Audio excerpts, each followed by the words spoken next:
ไม่น้อยนี่ก็ได้แต่ว่าเนาะบ่ทำเนาะได้พอดีให้เพื่อนนั้นดังไฟออยไฟโอ้ดิบเด้อว่าจิเด้ต้องได้เอาผ้าน้ำน้องเพิ่น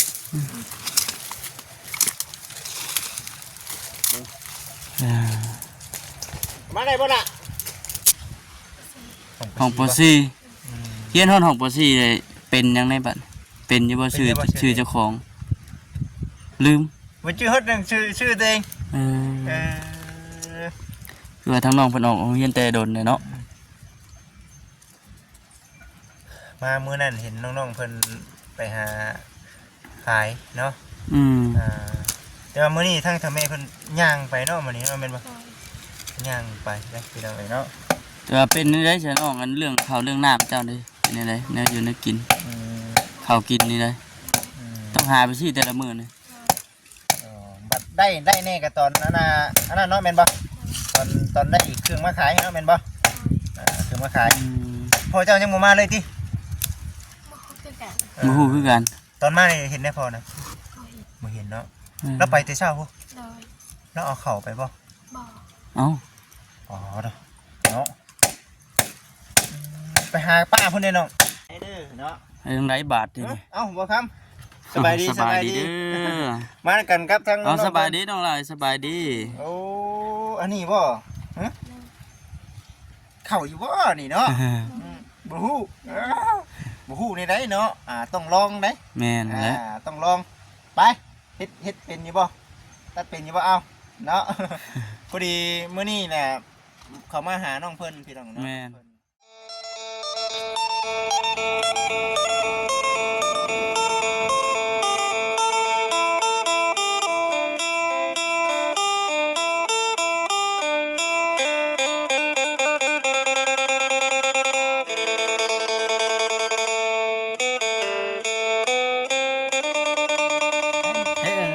วันนี้ว่าจิตไปนี่ก็ได้มันใส่ลิ้นหายเดือนห้าแป๊บนึงผู้ดีได้นี่เข้ามาอันนั้นก็ใส่รถบ่จิตมือเลยนี่เนาะมาอันคือความหมายเพิ่นนี่ไปตัดพื้นบ่ตัดพื้นไม่ใช่พื้นไปก่อนสมมติจะไปหาคนอยู่ที่ใส่ก็ได้บ่กระเทินเลยมาเดี๋ยวพี่น้องเลยเนาะมาล็อกเลยบ่ตัดไม้ตัดตอกให้เพิ่นแต่ละมือก็เฮ็ดแบบนี้บ่ซะเนาะฮะไปตอกเอาแบบนี้ได้ไหมมันบ่แบบได้ชื่อเจ้าเอาตัวมันตายเนี่ยหาเบิ่งมื้อนี้ก็สิติดตามไปเบิ่งน้ำกันพี่น้องเนาะน้องอีดานี่ชื่อน้องดิ้งเนาะน้องดิ้งพี่น้องเอ้ยมามื้อนี้ก็ได้ลุยกับสิลุยน้ำน้องเพิ่นเอาสิพามาไปทางไหนล่ะบาดเบิ่งเอา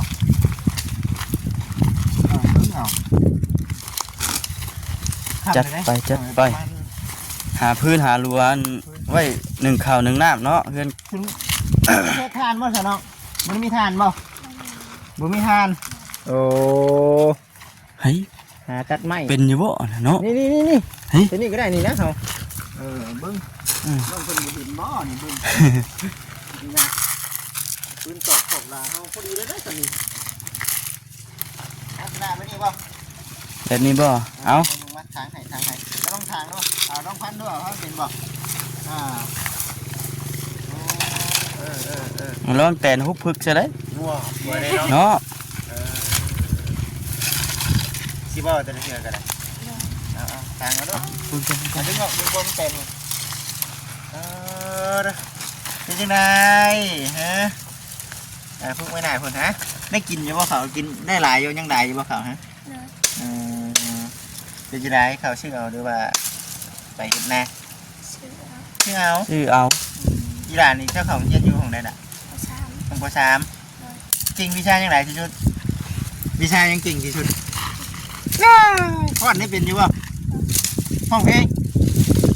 เอาแล้วเนาะ วิชาอย่างได้ถนัดบาททีนี้ได้บ่เอาสู้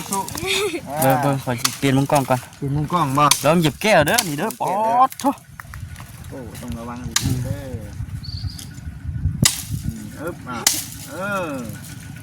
เป็นได้ที่ไหนเคยมาเรื่อยอยู่บ่เรื่อยอยู่ มาเลี้ยงที่แถวนี้เนาะย่านี่ไหมเอาน้ำเบื่อเด้อเบิ่งกระเทินเลยพี่น้องเลยเป็นเรื่องไม่เรื่องตอบเนาะเบิ่งเนี่ยมันจะมาต่อยกันเนาะเพิ่นก็ ห้องลงขี้ดินเลยน้องเอ้ยฮะตั้งลงขี้ดินเลย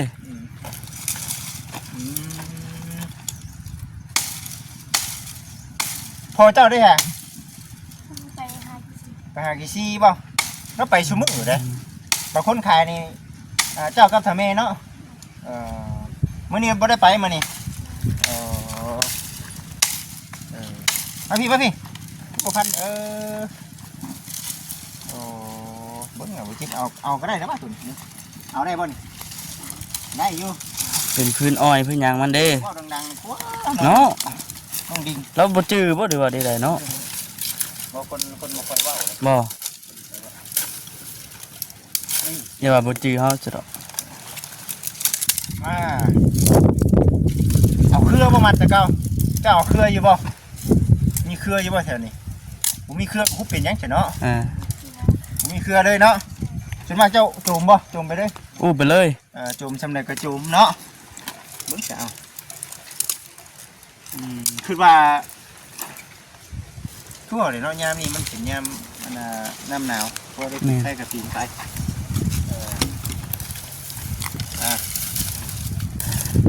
รับบาทนี่คือจังเลยเนาะ ต้องให้มันพอได้เนาะ เอาคือจังเลยตัวนี้แม่นบ่ได้นะจัดการเลยเนาะตกลงบ่คิดว่าซอยน้องเพิ่นหรือว่าจังได๋มาสั่งเอาบ่ใช่นี่แหละท่านเอาได้ปลายไม้จะมาบ่เห็น ตัวมันห่าวตัวมันดอนนะ น้องอินไปหาเครือบ่หาไม้บ่โอ้บ่จิตก็หาพื้นกิ่งคือกันได้น้องเอ้ย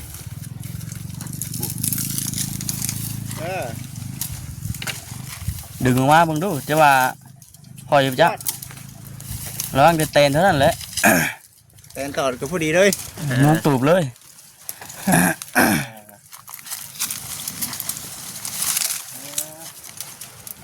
เจ้าหาเครือบ่น้องอินหาเครือหาไม้ ชีวิตประจำวัน ต้มเข้าอยู่ว่าผ่าจ้ะ งานดีบ่อยู่มันดอกเลย ไม่น้อยนี่ก็ได้แต่ว่าเนาะบ่ทำเนาะได้พอดีให้เพื่อนนั้นดังไฟอ้อยไฟดิบเด้อว่าจิตเด้อ ต้องได้เอาผ้าน้ำน้องเพิ่น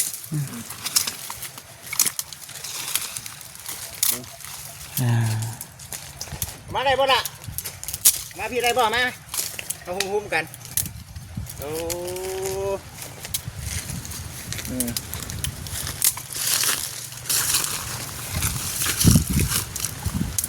เฮ้ยนี่มีเฮ็ดหลายอยู่บ่มันงานนั่นดิงานนั้นมีอยู่โอ้งานนั้นมีเนาะได้อยู่บ่เอาซะนี่ได้อยู่บ่ ซอยก่อนมาจันสิโอ้โห เบิ่งได้บ่ค เซ รับ นเมนถือ โอ้นี่บุกเลย ถูก เคยอีขัวบ่นี่เคยอีขัวเนาะพันผ่ายเนาะ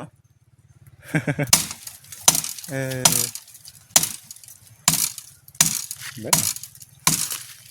โอ้เคยทำแต่ที่แรกที่น้องๆเป็นน้องยินเพิ่นอามาแล้วเนาะพุ่นขนาดป้าจ้ะ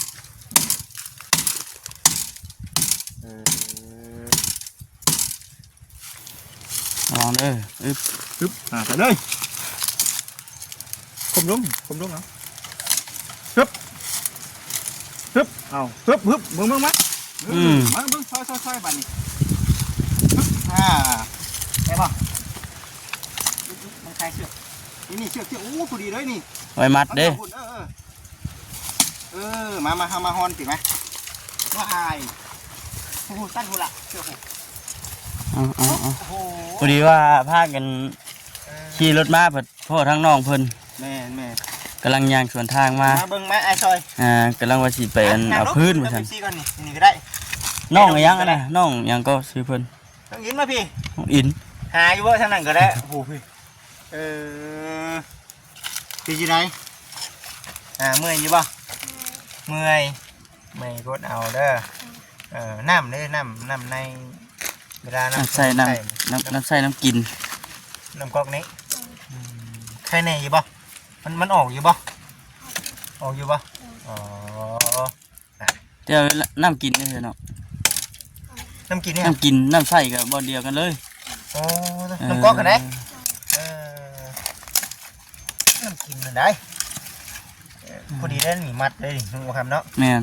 ถือมัดเบิ่งซอยน้องคนก่อนค่ะเห็นอยู่บ่เปอร์เซ็นต์พวกนี้เห็นอยู่บ่อ๋อจื้อเพิ่นอยู่บ่ บ่จืดครับ เป็นสิได้อ้วนขึ้นกูเก่ายี่ห้อนี่เป็นจะได้ออกห้องเย็นตั้งแต่ห้องปานใดจัน ห้องปอซี่เฮียนห้องปอซี่เลยเป็นยังไงบัดเป็นอยู่บ่ชื่อเจ้าของลืม วันชื่อฮอดนึงชื่อตัวเองคือว่าทั้งน้องเพิ่นออกโรงเรียนแต่โดนเลยเนาะ มามื้อนั้นเห็นน้องๆเพิ่นไปหาขายเนาะแต่ว่ามื้อนี้ทั้งทำแม่เพิ่นย่างไปเนาะมื้อนี้เนาะแม่นบ่ย่างไปได้พี่น้องเอ้ยเนาะ แต่ว่าเป็นนี่ได้ฉันออกกันเรื่องข้าวเรื่องน้ำเจ้าเลยเป็นอะไรแนวอยู่ในกินข้าวกินนี่เลยต้องหาไปที่แต่ละมื้อนี่ บัดได้แน่ก็ตอนนั้นน่ะอันนั้นเนาะแม่นบ่ตอนได้อีกเครื่องมาขายเนาะแม่นบ่เครื่องมาขายพ่อเจ้ายังบ่มาเลยติ มาฮู้คือกัน ตอนมานี่เห็นได้พอนะบ่เห็นเนาะแล้วไปแต่เช้าพุแล้วเอาเข่าไปบ่ เอ้า อ๋อเนาะไปหาป้าเพิ่นเด้เนาะกลางป่าเลยแม่นบ่แถวนี้มีคนทั้งบ้านเด้อค่ะทั้งบ้านเขาเจ้าไปหาอยู่บ่ยันว่าเฉยว่าแบบไปอยู่กลางป่าโดดชวนกันก็มีนะ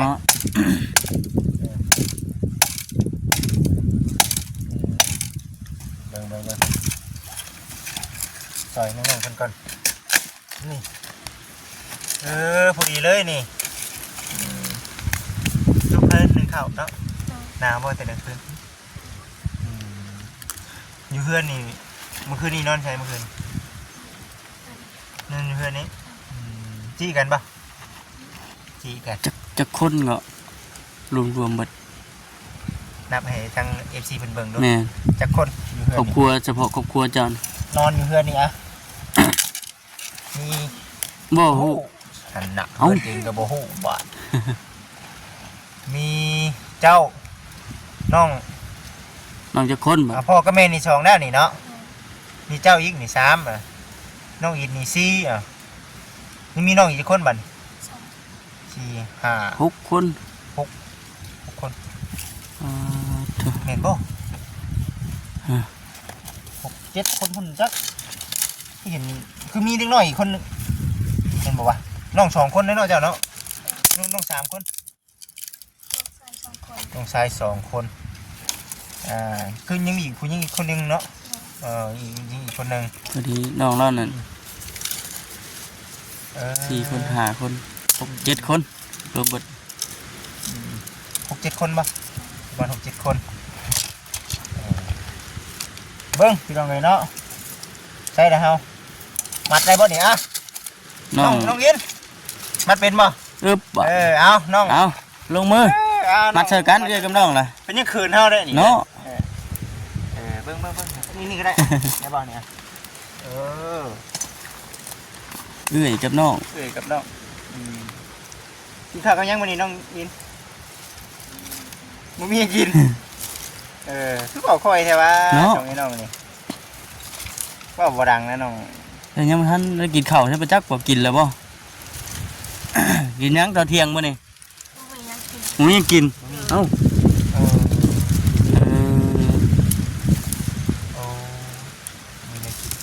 เอาหอยได้มาได้ใส่ละนะได้มาก็ขายไปเลยบ่ได้กินครับแบบหอยนี่เรื่องที่ก็เห็นเนาะเรื่องที่ก็พ่อเจ้าขายตาม ขายจำปาไปเลย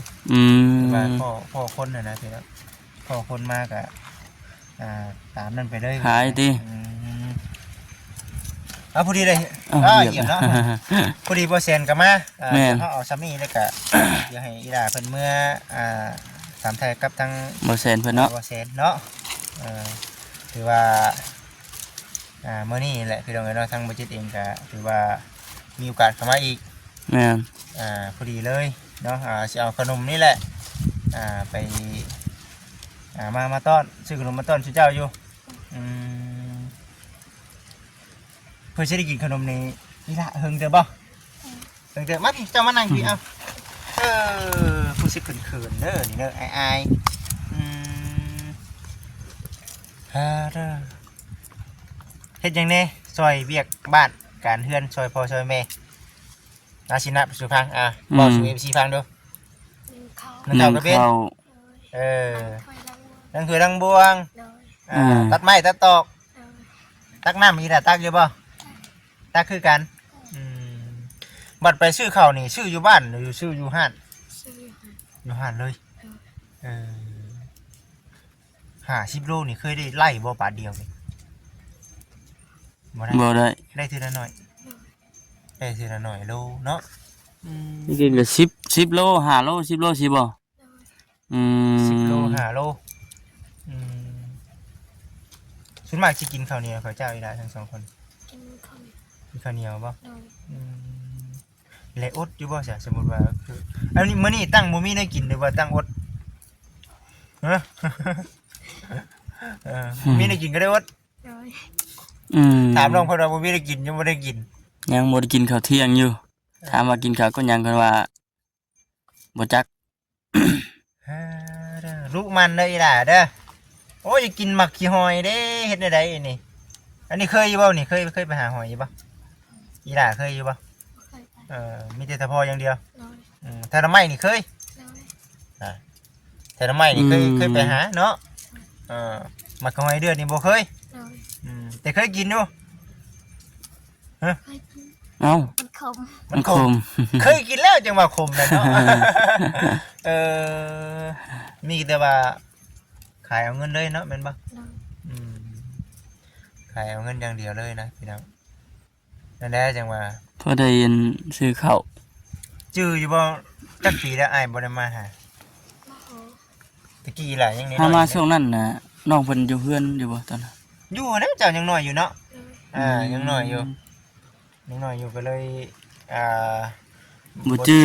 เนาะนั่นแหละพี่น้องเอ้ยแล้วจังว่ามีแต่ว่ามื้อนี้ก็ได้เข้ามาหาน้องๆอีกเนาะถือว่าบ่มีหยังหลายมาอัปเดตให้กับ FC ได้เบิ่งเนาะหลายคนเนาะอดข้าวถือว่าเรื่องข้าวเรื่องน้ำนี่ยังมีปัญหาอยู่เนาะน้องเนาะมาพี่น้องอีละมันแดดเนาะคือแดดแท้แหละมันแดดช่องหน้าเฮาคุยกันแล้วก็เฮาก็สิได้พากันเมื่อเพราะว่าทางบ่เซนเพิ่นก็เอายังแดดคือเก่าอยู่นี่เนาะพี่เชิงบ่เพลงกันอยู่บ่นี่กับเอ้ยน้องนี่บ่ได้ให้กันนะว่าบ่ได้ให้เพลงกันได้ล่ะเอ้ยเนาะไปหาอยู่หากินได้เนาะแค่ไปนี่ไม่ได้ไปกัน2คนนี่บ่มามื้อนั้นมีอีกน้องสาวน้อยเนาะแม่นบ่ผู้น้อยเป็นน้องสาวเด้ผู้นั้นน่ะผู้หญิงนี่จักคนก็ผู้หญิงน้องเจ้าเนี่ยผู้หญิง4เนาะผู้หญิง4คน4ผู้ชาย4 5 6เฉพาะลูกนี่ยัง6คนได้นี่เนาะ7 8คนพุ่นแล้ว8คนทั้งพ่อทั้งแม่นอนอยู่เดียวกันบ่หรือว่าไสแม่อยู่นอนนอกเจ้านอนในเอ้ยจะเป็นเอ้ยกกบ่แต่ว่าผู้เป็นเอ้ยเจ้านี่เพิ่นบ่อยู่เพิ่นไปมีครอบครัวได้ยังบ่เฮ็ดงานอยู่ไสไกลบ่ไกลอยู่ไปสบายเฮาแบกกันพื้นออกไปนอกทางก่อนไปเอ้าลุยเบิ่งดูเอาอีละเอาเจ้าถือผ้าเบิ่งดูฮึบ น้องอย่างไรชื่อเพิ่นบ่เข้าก็ลืมเลย น้องดิ้ง น้องดิ้งบ่ น้องดิ้ง เออ มาน้องดิ้งตามมาเลยพี่น้องเอ้ยเนาะตัดพื้นตัดรัวเฮ้ยมาครับจะก่อนเม้นละวันนี้น้องดิ้งเม้นบ่ของแท้เราได้นี่ไปดึงนี่บุญเดงไปดึงเด้อสั่นก่อน พอได้ตื่มกันได้เนาะ นี่ทุบเด้อนักบ่นักก็ต้องสู้ได้เนาะอึบสามารถพี่น้องเลยเนาะอยู่เชียงทางเลยเนาะอยู่ผมเลยนี่แหละพี่น้องเลยนี่แต่ว่ามีคนก็ได้พอดีนะเนาะบ่ได้ไกลจากนั่นคนใด แม่บ่ไกลจากเพื่อนเพิ่นบ่ได้ นี่จะเอาพังนั้นเจ๊งอยู่ครับย้อนอยู่จักพี่จักเบิ่งใส่หัวกับอีดามันก่อนมาโอเค นี่เด้สูบกระดาษเด้อมื้อแรกจังได๋ก็มื้อไหนเนาะพี่น้องเนาะเดี๋ยวสิเอาขนมก่อนเดี๋ยวบ่าวสิเอาขนมมาให้เด้อพี่น้องเด้อยังมีขนมอยู่เอาขนมมาฝากมาต้อนน้องๆเพิ่นอยู่มื้อนี้นะถือว่าจังไดก็ช่วยเวียกอันน่ะพ่อกับแม่ให้ได้เด้อคือเจ้าน่ะช่วยเวียกพ่อกับแม่ถือว่าอันใดเฮาเฮ็ดได้เฮาเฮ็ดเนาะอันใดเฮ็ดบ่ได้เฮาก็ให้ผู้ใหญ่เพิ่นเฮ็ดเนาะดีใจบ่บ่มาหาดีใจเนาะก็ได้กินขนมได้เนาะสำคัญที่สุดอยู่ในเฮือนนี่ต้องการหยังไดที่สุดเฮือนนี่กับข้าวนี่จำเป็นได้น้องเอ้ยแต่ว่าเกิดประเด็นเป็นนัวได้น้องอินมีอยู่บ่มีอยู่เนาะแต่ว่าข้าวนี่เฮาสิหาซื้อยากเนาะไปจะไปเนาะสิประมาณนี้แหละน้องบ่คำเนาะแม่นเดี๋ยวเฮาสิได้จบคลิปก่อนพอดีแล้วล่ะเดี๋ยวสิไปเอาขนมอยู่รถแล้วก็สิพาFC ไปหาหมู่คู่เนาะหมู่คู่เพิ่นมาฮอดก่อนบ่จิตเองเห็นน้องๆเพิ่นก็ได้ว่าเอ้าพากันไปตัดไม้ตัดตอกยอดเนาะสู้ๆเอ้าสิประมาณนี้แหละกินอยู่บ่ขนมกินอยู่สบายดีทั้ง FC ได้มั้ยสบายดีไปพี่น้องเอ้ยเนาะสิประมาณนี้ล่ะพี่น้องเอ้ย